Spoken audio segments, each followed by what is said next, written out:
Hello, Pirates fans. Welcome back to another Out of the Park 26 video with the Pittsburgh Pirates. We're in the year 2031. We've made the postseason, 3-4 years in a row? No World Series yet. We've won the NL Central at least 2 of the last 3 years. I could look this up in the history. We're just going off the top of our head because we're talking about 2031 now. Just wanted to recap to say if you have missed previous episodes or missed all the previous episodes, there's still room aboard our bandwagon for you. Hop on. It's 2031 is looking like a good year according to predictions. 102-60. The 830 runs might be the most in baseball that were predicted for. Indeed, only like 3 or 4 teams, 3 teams maybe, are predicted for over 800. So that's pretty solid. And the ERA 3.67. It looks like only the Giants, Phillies, and Braves in the NL would have a better ERA than us. And it looked like it would be the best ERA among AL teams, like the 4th best ERA in the majors. So looking pretty good. If you remember last season at the end, I went through and wasn't sure what we were going to do. We had Tamar Johnson, who's really been a star for us. He's in his last year of arbitration, and because we have extended Paul Skeens, we're kind of limited in what we can do. $35 million per season, and Skeens did have a major injury. Still very good, but he tore his labrum in 2029 and came back in the 2030 season. And his ERA was really good, right? 2.97, but the strikeout to walk ratio, it had dipped to start the 2029 season before the injury. I honestly don't know that Out of the Park dips performance before an injury occurs. I don't know that to be true. But it seems kind of like he was a little off his game, but we were thinking he was going to storm back and have a better second half maybe that year, but then he got hurt. Came back last year, and again, like results-wise, really not terrible, but when you're the Pirates, when you're the Pirates and you're about to pay a guy $35 million, when you have a team payroll of like 25th in the league, get a little nervous. Get a little nervous that he falls off a cliff here even earlier than maybe you thought. Because I think I'm thinking, okay, hopefully the last 2 years aren't painful, right? But here, like we're going in this season saying like, hopefully the last 5 years aren't painful. Hopefully the last 4 or 3 years aren't painful. If he can get through the next 3 years and be if he can have more seasons, if he can just do this, 22 starts, so you tack on another 10. I mean, you're looking at maybe like a 3 WAR season. If he can put up 3 WAR per season, like that's disappointing, but I mean that would be like guys, I don't know, like close to like 5+ R WAR per season. If he did 5+ R WAR per season, going off ERA for the next 3 years, I'd be good with the rest of the deal. But so the other guy that we had was Bubba Chandler, who was entering his last year of arbitration. It was just like, man, I don't really want to lose Bubba and Tamar for nothing or for a comp pick. And I'll get into this a little bit later in the video, but I think there's a chance I sign Tamar. I think I could, but it would really limit some other things that we might want to do. Let me see. So I did trade Bubba Chandler. I traded him to the Giants. Basically, the Giants and the Dodgers were offering me pretty good deals when I shopped Chandler. The one guy we get back is Sal Stewart. You may remember in the last video, I was talking about how young my offense is going to be coming in this season, and behind Tamar, there's not a lot of like established bats with great track records, and we'll get into the team. We'll meet the team, and I wanted a guy, particularly a right-handed bat, who had a longer track record. And Stewart's isn't flawless, right? Like that's why he was available, but he did have a good season last season with San Francisco, and he can play some first base, second base, third base. Can play some outfield too if you need him to. I might stick him in right or left and get these position ratings up a little bit. But a solid bat, and that's not all we got. And also he's under team control for 3 years. They retain 20%, so we're paying like $8 million. And then like, I don't know, 11.5 million. So reasonable price we're paying on him. And he'll still only be 29 when it expires, so no concerns there. Chris Bubic is another guy that we got who is coming off a down year with the Giants, and he is 33 now, and he did lose some velocity. He lost a couple ticks in the offseason, or only one tick. He went down from 93 to 95, 92 to 94. So, I think this could, and this is just 1 year, right? So he's basically just like Bubba. He's under control for one more year. Now, obviously, Bubic isn't even eligible for the QO. Also, I wouldn't offer him the qualifying offer. Bubba is. So, the Giants probably take that into account in their return, that they are going to be getting a qualifying a compensation pick if they don't sign Bubba, and they haven't yet, right? No, they haven't extended him. And then we also got 2 minor leaguers. There's a 25-year-old reliever who I like having this guy's depth in AAA. I think there's a chance he turns into a decent reliever for me. There's a chance he also is just like AAA depth for 3 years, right? And then he gets Rule 5'd or something like that. He's not he's on my 40 man right now. So we'll see how long he lasts there. And then Jeremy White, really just a guy without a positional home, I think. He's a first baseman, right-handed bat. He really can't play anywhere except first base, which is probably why he was available, right? And he had a very rough half season in high A. He was a decently high pick, 58th overall back in 2027. But I think this is a reasonable guy to get in a deal like this. Chandler is obviously the superior pitcher to Bubic. Chandler comes likely with a qualifying offer or you extend him. And the other thing is that the Giants were kind of considering Bubic like a salary dump. Like they shed, I think, let me see. Bubba's making only 8.3, which is just crazy low. 8.3. Bubic is making 14, so that's like $6 million. And then Stewart, they're paying him like $8 million this year. I'm paying him like $8 million. So they gained like $14 million, which is another thing for them. I don't really know how they spent it in the offseason. I'm not going to dig through that right now. But that was the deal. So we weren't going to be able to re-sign Bubba. So it was, let's get something. And I think this honestly makes our team better in some ways. It fits our needs, right? Bubic, our rotation got worse, no doubt. But we bring in a guy who hopefully won't have a repeat of 2029 where he's bad. And then we bring in 2 prospects who I think have some upside, but definitely have some limitations and some flaws, and that's why they were available. But why was getting Stewart so important? Because, man, this offense is kind of inexperienced. We have Javier Garcia, who's been a top 20, top 10 prospect at times. He went off the list at top number 5 last year. He came in and was great after we called him up late July, early August, somewhere around the trade deadline, I think.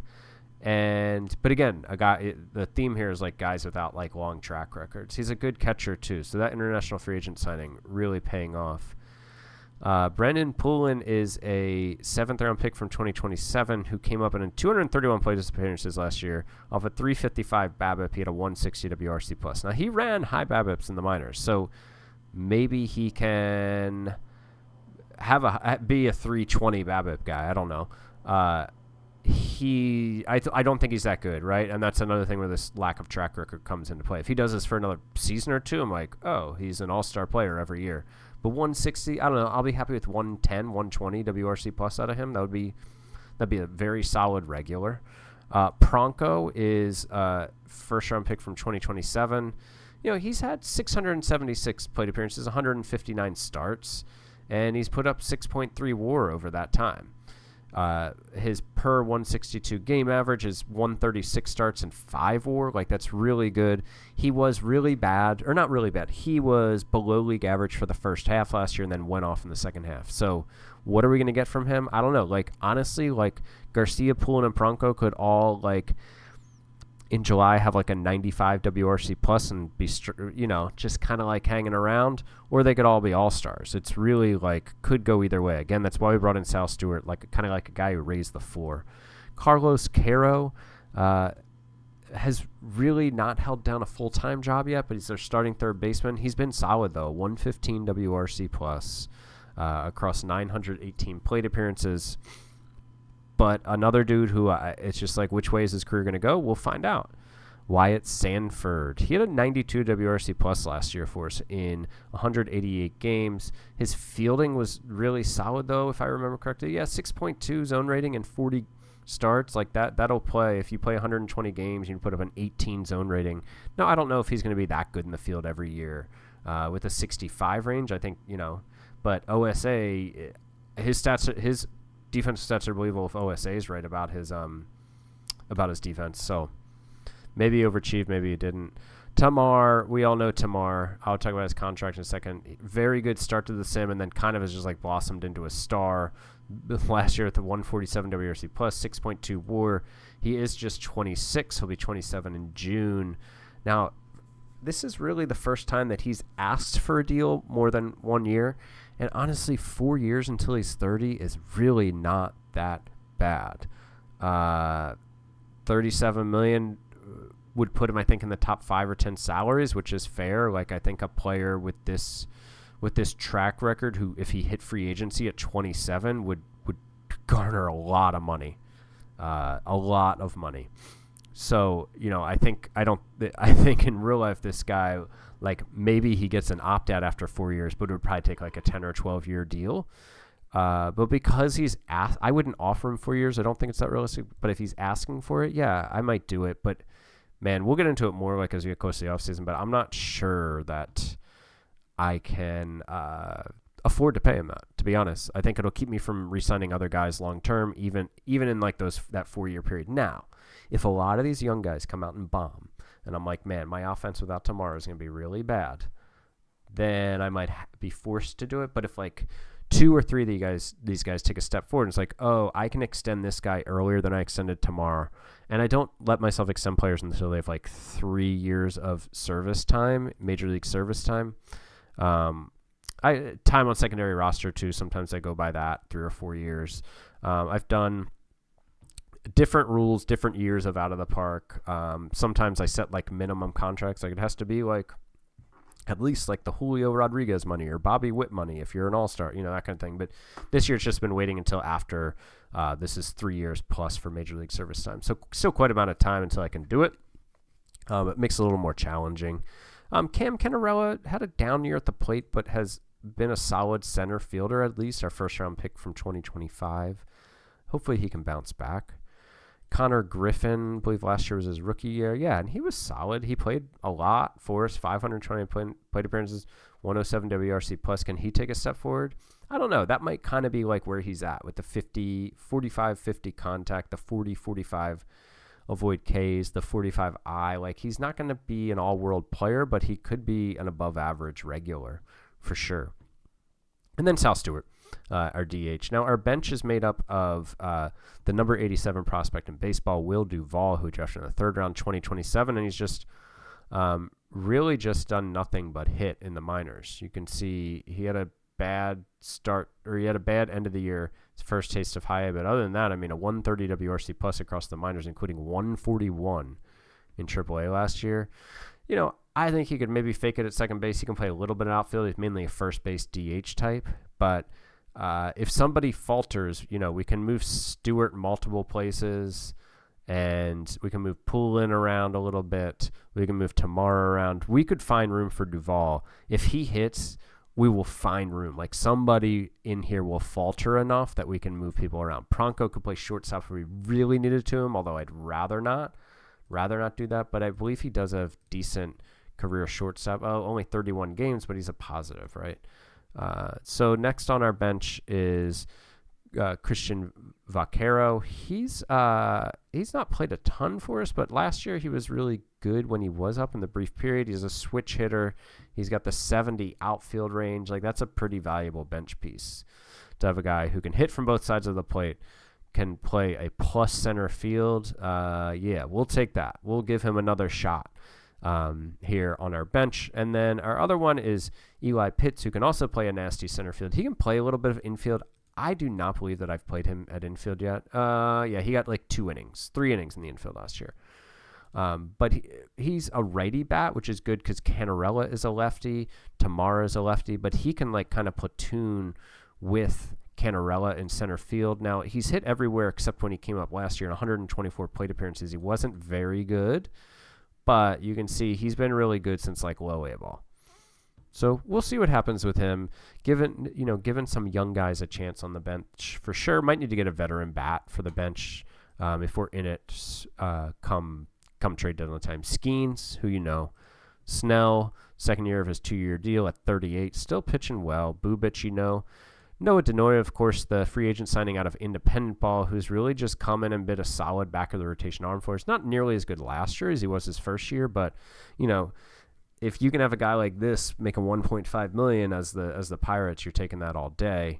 Ricky Tiedemann, really disappointing first year for him with us. He lost his job in the rotation, 4.93 ERA. Now his FIP was 3.99, but his strikeouts were down. His walks were about normal. Home runs were up a tiny bit, but high BABIP a bit above his league average. Or, I'm sorry, his career average. So hoping for a better year for him. He is under contract, I think, for 3 more years. Yeah. So that's Tiedemann. In the bullpen, we got Justin Martinez last year of his deal. He was pretty solid. He missed some time due to injury.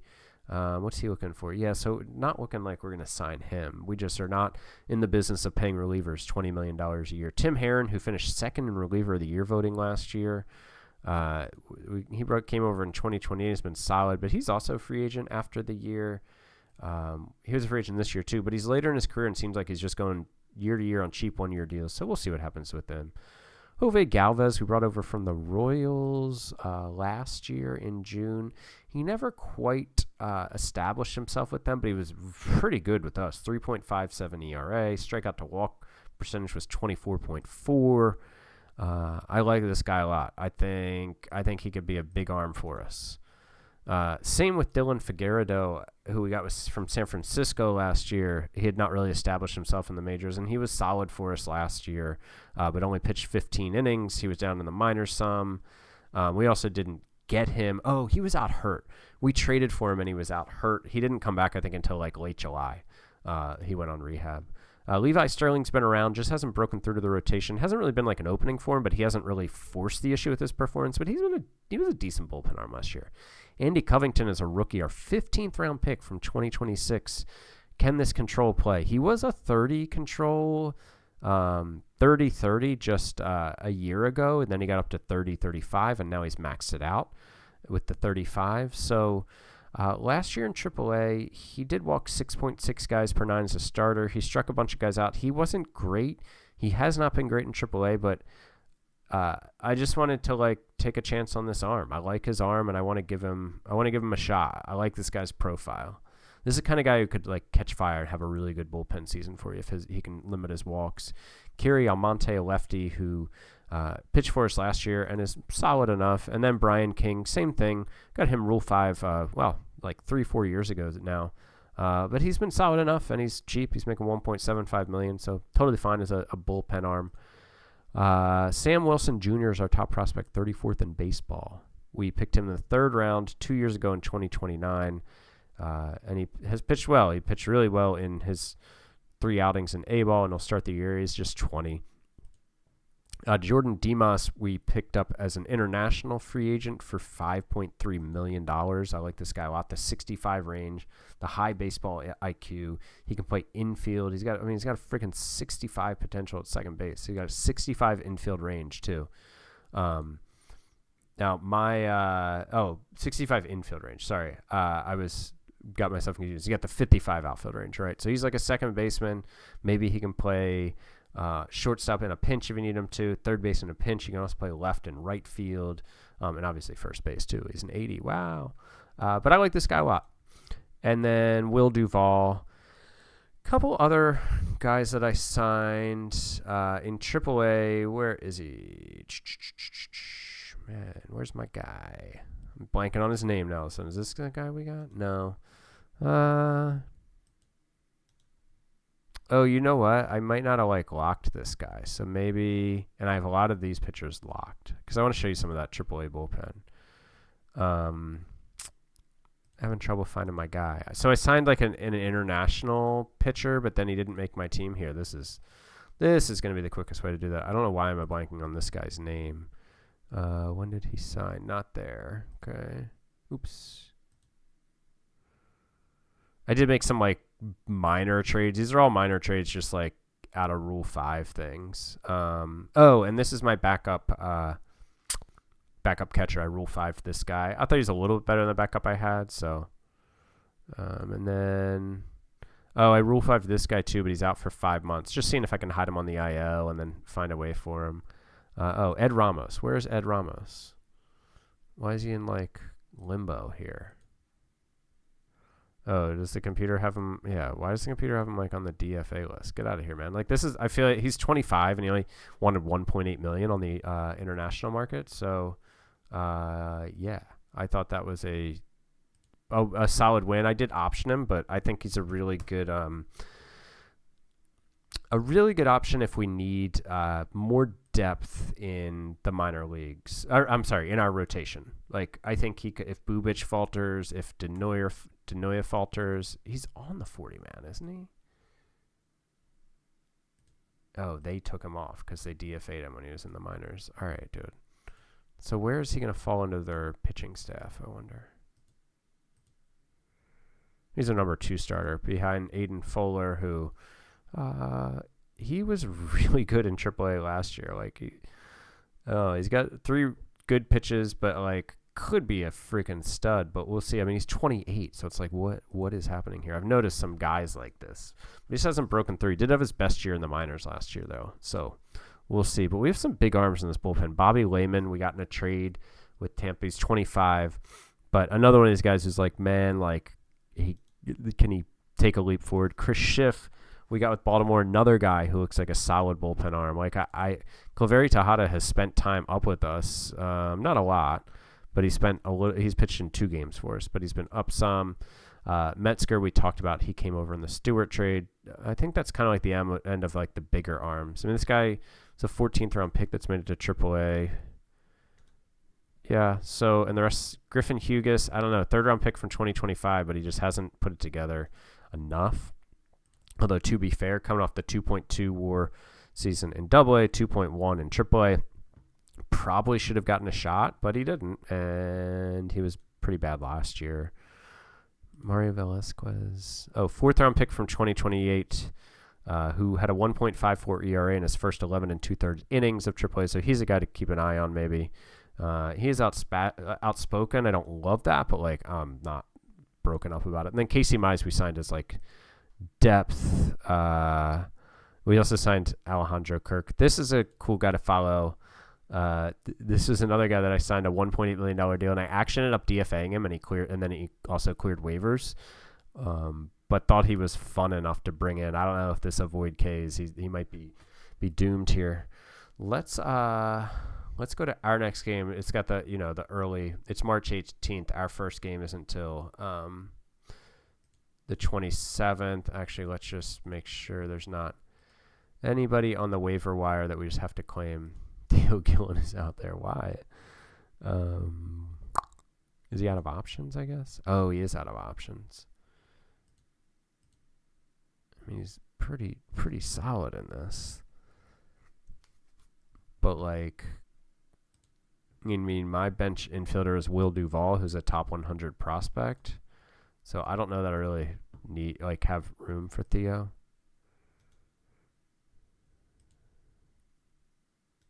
Yeah, again, he's some decent players out here, but I don't think they're better than the bench pieces I have. We'll take a look at the pitchers real quick. It's an interesting looking guy. Has been really good the last 2 years in the minors, but really hasn't gotten a shot in the majors. He's also out of option years. Is he lefty or righty? He's a righty. Yeah, I'd kind of rather keep the 3 lefties in the pen. And I don't like this guy better than... I mean, I could send down Covington, but I kind of want to give Covington his shot. Ethan Bagwell is 25. Out of option years. Has never pitched above AAA. He's a reliever for sure. I don't claim guys on waivers unless they're at least 25, and he just barely made the cut. Man, I kind of want to claim this guy and then figure it out. Like maybe put him on waivers and see if I can sneak him through. Claim player. All right, cool. We'll put in that claim on Ethan Bagwell and see if we can sneak him through waivers. I'm not going to put him on my 26 man, but if we can get him down. All right, so he's been designated for assignment. Now we want a waive player. He might get claimed, but he did make it all the way through to us, so maybe not. Let's go up. Let's just see a game or two how it goes here.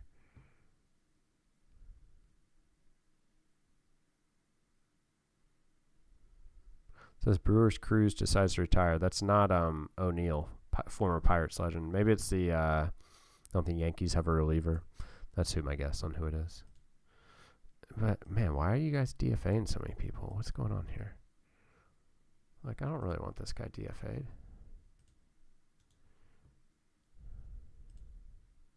That guy's fine. Figure out a better plan.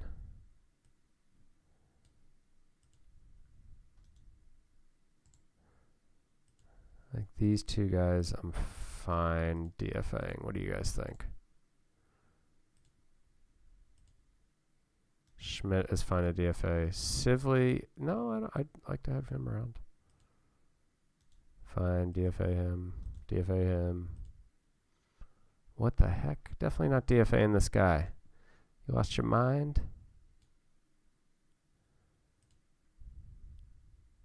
Trick's 28, that's fine. 30, that's fine. 26, cool. 27, okay.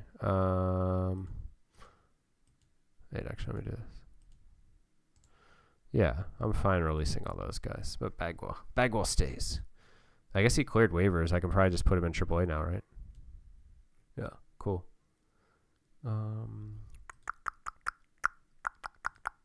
Let's just see how we do the first series here. Well, you got more of these guys back. Some of them back. But I don't need to take care of that right now. It's our opening day. They DFA'd Ethan Bagwell. That's funny. They being the AI. All right, so Tampa Bay, some interleague here to start it off. Chris Castellanos, first round pick, 15th overall in 2027. Wow, he's good. Junior Caminero is here. He's looking like he's having a good career. Jazz Chisholm is in Tampa. That's fun. Trade with the Yankees. Ooh, he was rough last year. All right, let's see how we do here. Hopefully Paul can come up firing. Oh, yeah, Paul Skeens. He heard the offseason whispers questioning him. 5 Ks, no walks. Love the no walks. 5 Ks. Yeah, his Ks just, I don't know, they might not come back, but he's still found a way to be really effective so far. We had 10 hits, but no extra base hits. Caro went 3 for 4. Johnson 2 for 4. He left the game for a pinch hitter. Oh, I guess they're gonna pinch hit Johnson against lefties. Interesting decision. Okay. I'm not gonna argue with that right now. Ooh, we won 8-2. Johnson a run scoring single. Garcia 2-run single. Caro 3-run homer. He's off to a good start. He's hit a 3-run homer. Garcia went 2 for 5, 2 ribbies. 2 ribbies from Johnson. A ribby from Poulin with 2 hits. 3 walks from Canarella. Blake Snell pitched decent, but then Covington. Andy Covington, I love it. The Cov man, 3 2/3, 1 hit ball. Sterling finished him off. All right, let's finish out this series here. We'll get an auto save. I gotta go to bed. It's like 11 p.m. I have to go to bed early. This is later than I normally stay up, but caught a nap this afternoon. All right, series sweep against the Rays. Garcia had a solo home run. Caminero had a solo home run. And then Caro, a double in the 9th to drive home the winning run. It was his only hit of the day, but Garcia went 2 for 4. They only had 4 hits. They had 7. Garcia and Caro with the extra base hits. Bubic in his first start, 6 innings, 6 hits, no runs, 3 walks, 3 Ks. Galvez blew the save, cost him a win. I'm actually wondering if I'm assuming Bubba made his first start. Yeah, 5 innings, 2 runs, 7 Ks. and still not signed to a contract. Okay, cool. We'll wrap the video there. Thanks for watching. We'll come back later in the season, let you know what we're doing. But off to a good start, 3-0, and as we all expected, predicted to have the best offense in the major leagues. Thanks for watching. Talk to you guys next time. Bye.